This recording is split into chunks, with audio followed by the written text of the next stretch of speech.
Hey, this is Film Junkie 998, and I haven't posted a video in about, I don't know, 8 months. So I just wanted to post one today because this has been starting to nag me over the past few days about, I see these videos about the Illuminati, Freemasons are evil, those kind of things.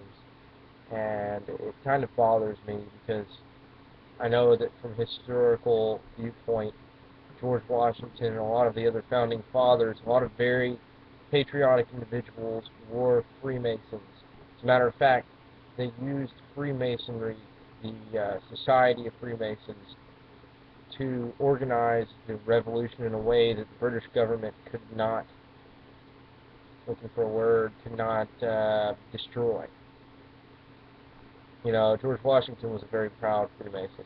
So, I see it as a part of the American heritage. It has nothing to do with, evil rich people. And I see that it's really misdirected. Um, if one really wants to find people in this world that are really responsible for the problems that we have as a society, I would look towards the Rothschilds, all of those really rich banker people. Ben Bernanke is another one.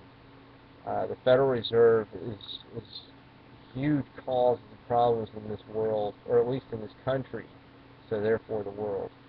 Um, it's called fractional reserve banking, which means 10 people go in and they give their savings to the bank to hold in the vault to keep it safe, right?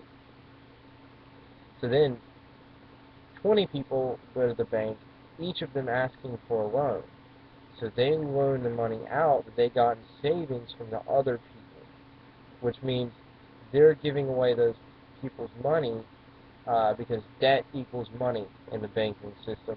When you give out a loan, there's interest on the loan, and the banks make money off of the interest. However, um, when there's no more money to loan out from the savings that people have deposited, they get money from the Federal Reserve, which is another private banking institution, is not government owned. There's a big push in government to audit it in Congress, especially by Ron Paul, who I highly respect, um, because it is a private organization that has the sole authority to print American money, which is extremely unethical. And what it does is it prints money. It orders the U.S. Mint to print money, and then loans it to the United States government and to other huge banks like SunTrust and uh, I don't know. I don't know that many big banks because I don't use them, but you get the idea. It loans money out to these different banking institutions because it can get it out of thin air, and it loans it to them with interest, which means it gets money that way. Except it never stops, because they can just say, oh, we're out of money now, so let's have some more money deposited out of thin air. But the thing about that is, every time that money is printed, you say, oh, well, let me just print up $100 million, right? Well, that has a small effect on the value of every single dollar bill that's ever been printed, because every dollar bill, if you look at it, I don't actually have an example on me, but it's a Federal Reserve note. You notice that, Federal Reserve note. Um, Back in the day when paper money was first invented, they called it a fiat currency or a liquid currency. Uh, $1 represented 1 ounce of gold, and they printed so many dollars. There were too many dollar notes. There were more dollar notes than there were ounces of gold. Plainly put. So each dollar note became worth less than an ounce of gold. So over time, all of these dollars were printed and printed and printed until the value of each dollar goes down. You see what I'm saying? Um, so that's another reason I see that Ron Paul goes for the gold standard, but that's a whole different story. It's a different ballgame. What I'm talking about is right now is the Illuminati.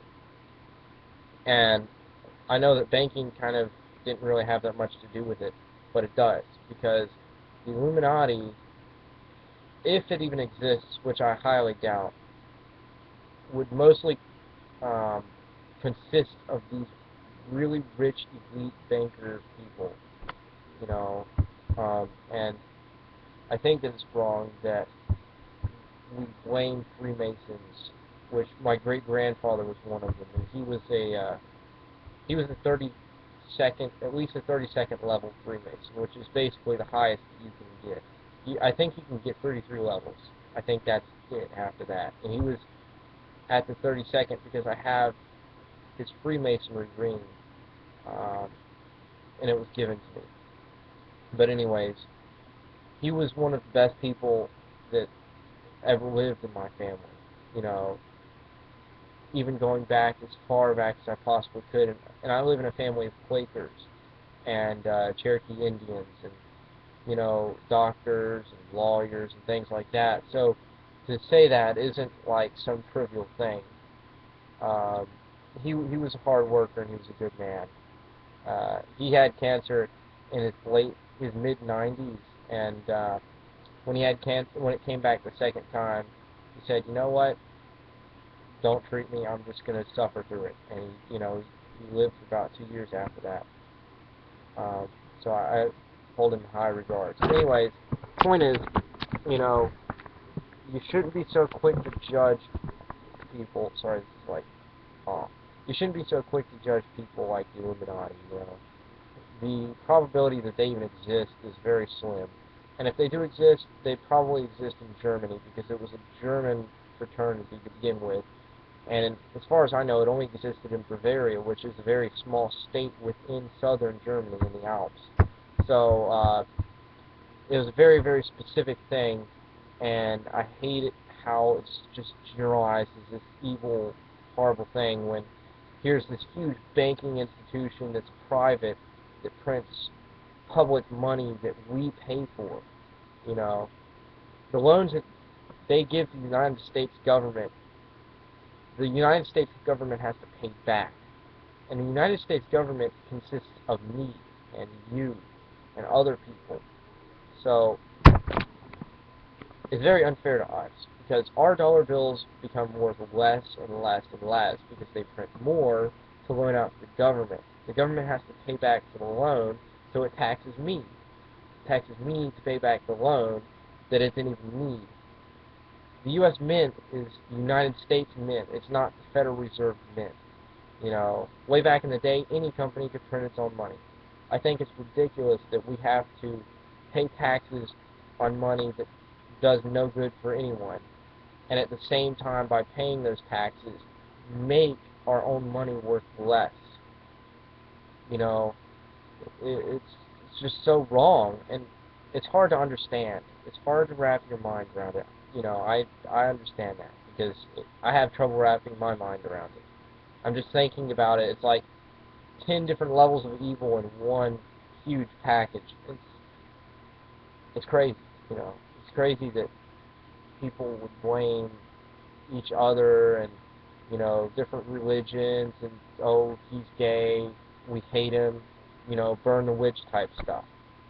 It's crazy that that would happen, and these people would be sitting there making everything that we have worthless right there in front of our eyes.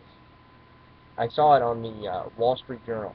Huge, you know, front page article all about the Federal Reserve printing millions of dollars, deciding to print like, I don't know, it was 14, it was a ridiculous number, but it just, you know, it's been nagging me because the way that it happens is so secretive that most people don't know it. Anyways, I'll stop rambling. Several things that you can look up if you're interested in this is fractional reserve banking. That's one of them. That's the basic process by which they're screwing us royally. The second one is, it's a video on YouTube. It's called The Collapse of the American Dream Explained in Animation. It's a 30-minute video. I think it's pretty interesting. Some people think it's retarded. You know, it puts a funny spin on it as well, which is really relieving because it's not funny at all. So anyways, ciao, and I'll see you later, probably in the next month or so. Have a nice day.